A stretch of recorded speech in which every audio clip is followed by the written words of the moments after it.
Gunship helicopter से और तोपों से लोगों को निशाना बनाया जा रहा है। 3 दिन के लिए कर्फ्यू नाफिज करके एक्सफाटा में ऑपरेशन शुरू कर दिया गया। 16 मुख्तलिफ देहातों पे कर्फ्यू लगा दिया गया है और फिजाई हमले जो है वो बाजवड़ के मुख्तलिफ इलाके में किए गए हैं। इस वक्त फितनाल फौज कर्फ्यू लगा के आम पाकिस्तानियों को कत्ल कर रही और 20 से जायद जख्मी हो गए। आज अपने अवाम के साथ कर्फ्यू वाले इलाके की तरफ मार्च कर रहे हैं। अब बाजुओं पर इन हज़ारों लोगों ने स्याह पट्टियाँ बांधी हुई हैं और ये प्रोग्राम बनाए हुए हैं या प्लान बनाए हुए हैं और या मार्च इन्होंने ऑलरेडी शुरू कर दिया है उस तरफ जहां पर फौजी दस्ते मौजूद हैं और उन्होंने कर्फ्यू लगाया हुआ है। अब ये किसी भी खतरनाक सिचुएशन को यहां से जन्म दे सकता है। मिलिट्री ऑपरेशन कभी भी किसी मसले का हल नहीं होता, कोई भी किसी भी तरह का सोल्यूशन ही नहीं होता।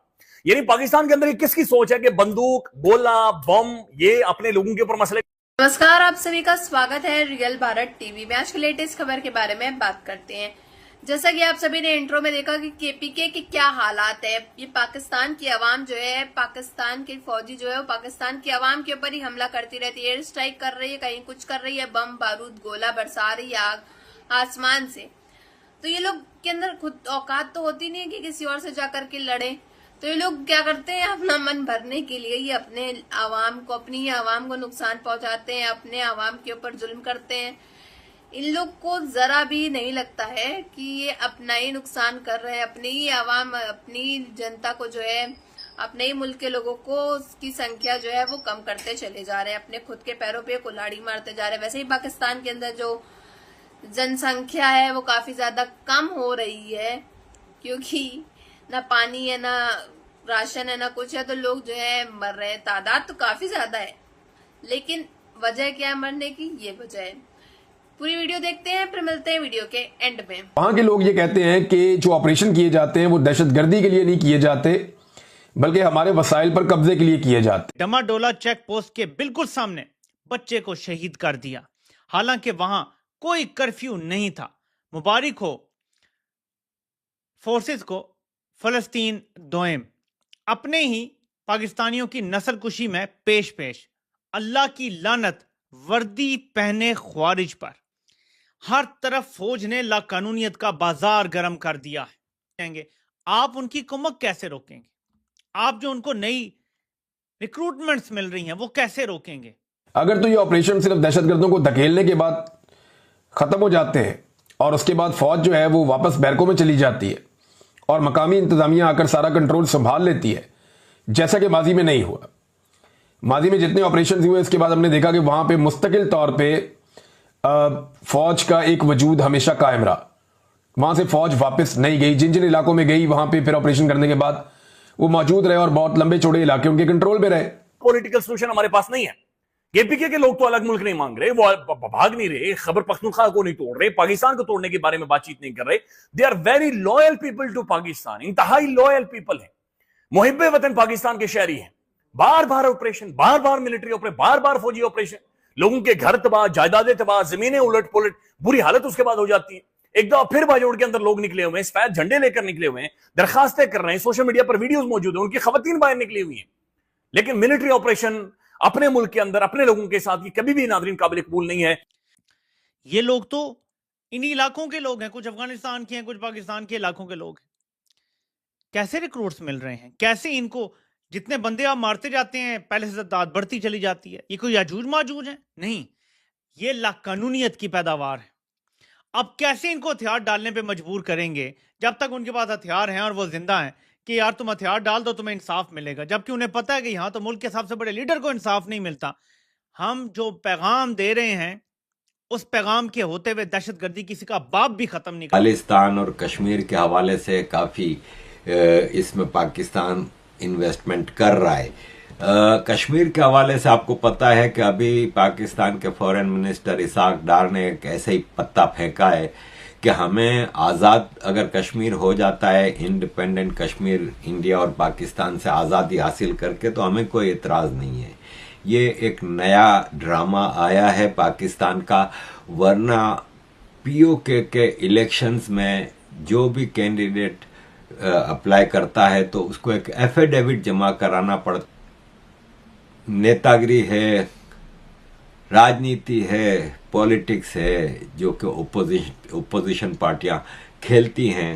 एक्चुअल मेरा आज का प्रोग्राम केपी के बाजोड़ में जो खतरनाक पाकिस्तान आर्मी ने ऑपरेशन शुरू किया है इसके ऊपर है। थोड़ा मैं ये बता दूं, जो भारत की पार्लियामेंट में ड्रामे चल रहे हैं, जाहिर है ये लेगेसीज की बात होती है। कोई बड़ा आदमी कोई लेगेसी छोड़ जाता है तो उसकी, जबकि बाबर नामा जो कि बाबर की ऑटोबायोग्राफी खुद बाबर ने लिखवाई थी, उसमें वो कहता है कि इस्लाम की खातिर मैं यहाँ पे आया, मैंने काफिरों के साथ और हिंदुओं के साथ जंग की और मैं एक शहीद होने आया था, लेकिन अल्लाह का शुक्र है कि मैं गाजी बना और मैं नॉन मुस्लिम्स का कातिल बना।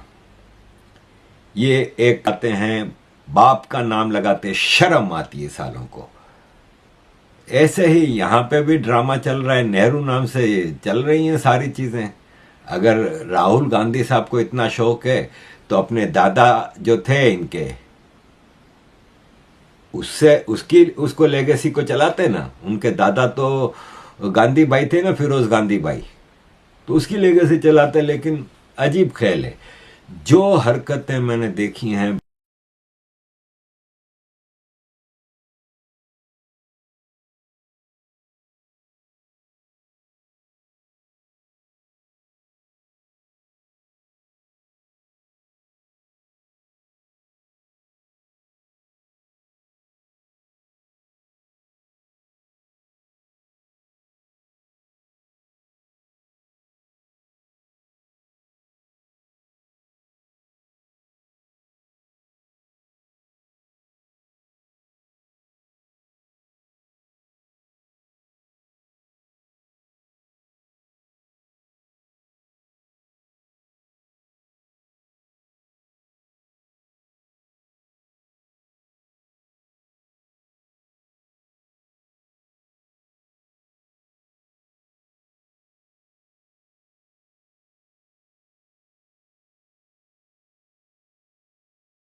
है ना, मुझे कहीं से नहीं लग रहा कि ये इंडियन है और ये इंडिया का खाते हैं। इंडिया का खाते नहीं, इंडिया के नाम पे अय्याशियां करते हैं।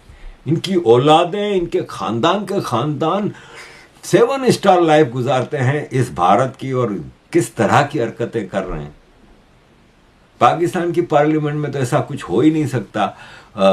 हुसैन हक्कानी साहब ने कहा था कि ये देखें, हमें खुशी हुई कि भारत की डेमोक्रेसी इतनी मजबूत है कि दलाली कर रहा है, घटिया आदमी है। इसके जो बिजनेस है ना वो टोटल नॉन इस्लामिक है, क्योंकि सामने से तो ये इसने एक वायर नाम का एक प्लेटफॉर्म बनाया हुआ है न्यूज़ का, और उसको बड़ा बड़ा करके शो कर रहा है, या एक एमीटेक करके है वीडियो कॉन्फ्रेंसेस की कंपनी। अब आप बताएं, वीडियो कॉन्फ्रेंसेस की आजकल को किसको ज़रूरत होती है? हर आदमी के मोबाइल पे वीडियो कॉन्फ्रेंसेस की फैसिलिटीज़ इतनी सारी हैं, खाली व्हाट्सएप थोड़ी 50 हैं कि वहाँ पे इस किस्म की डिस्कशंस अलाउड तो होती हैं। पाकिस्तान अभी बहुत दूर है। तो ये है कि बहुत ही घटिया हरकतें हैं जिसका नुकसान फिर इंटरनेशनल लेवल पे भारत को होता है। लेकिन लेट्स सी, इस पे मैं ज़्यादा इसलिए नहीं बोलता कि फिर लोग कहते हैं कि तुम हमारे देश के बारे में बोलते हो, हालांकि वो उनका ही देश नहीं है। ठीक है, हाँ। क्रिकेट के हवाले से एक छोटा सा पॉइंट करके फिर मैं आगे आता हूँ कि जैसा कि आप सभी जानते हो कि केपी के अंदर क्या हालात चल रहे हैं, कितनी गोले बारूद और ये सब चल रहे हैं, स्ट्राइक चल रहे हैं, वो भी पाकिस्तान की फौज खुद ही अपने यहाँ पाकिस्तान के अवाम को नुकसान पहुंचा रही है।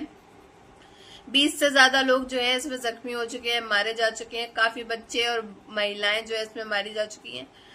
अब समझ में ये आना चाहिए लोगों को कि भाई इन लोग के अंदर इतनी हिम्मत या औकात तो है नहीं कि ये भारत से लड़े या किसी और से लड़े, कोई भी जंग जीते, मगर हाँ झूठ बोलने में सब चीज में माहिर हैं। हमला खुद कर रहे हैं, बताते किसी और का नाम है। अपनी आवाम को एक तरह से फुली भड़काना जो है इनको आता है बहुत अच्छी तरीके से, कि कैसे अपनी आवाम को जो अपनी बातों में फंसाएं और उनको कैसे अपने वश में किया जाए। फॉर एग्जाम्पल ये वर्ड, बट पाकिस्तान की आवाम जो है अब पागल बनने से रही, क्योंकि वो खुद जान गई है कि क्या सच्चाई है, क्या झूठ है, क्या रियलिटी है। इतनी बार कोई इंसान पागल बनाएगा तो इंसान जो होता है सामने वाला, वो एक ही बार पागल बनेगा, ना कि हर बार। तो इस वजह से पाकिस्तान की आवाम जो है इनकी रग रग से अब वाकिफ हो चुकी है कि ये करना क्या चाहते हैं, ये कर क्या रहे हैं उनके जज्बातों के साथ, उनकी आम जनता के साथ। तो अब पाकिस्तान की आवाम जो है पूरी तरह से फुल ऑन जो है समझ चुकी है कि आखिर ये उनके साथ किया क्या जा रहा है, हो क्या रहा है। रही बात केपी के अंदर ये लोग जो एयर स्ट्राइक्स वगैरह, गोला बारूद बम फिकवा रहे हैं खुद ही के यहाँ, तो ये लोग यही कर सकते हैं क्योंकि ये लोग के अंदर दम नहीं है कि भाई किसी और मुल्क से जाकर के लड़े, उनसे जंग जीते, ये करें वो करें। बट मुझे समझ नहीं आता ये अपने ही लोगों को क्यों मारना चाहते हैं, अपने ही लोगों की। अच्छा, मेन बात तो ये है, अब मुझे समझ आया कि भाई ये लोग इसलिए मारना चाहते हैं क्योंकि इनकी जो तादाद है वो काफी ज्यादा बढ़ रही है। राशन महंगा, बिजली नहीं, ये नहीं वो नहीं, तो सरकार को वहां की कह रहे, सरकार वहां की कुछ कर नहीं रही।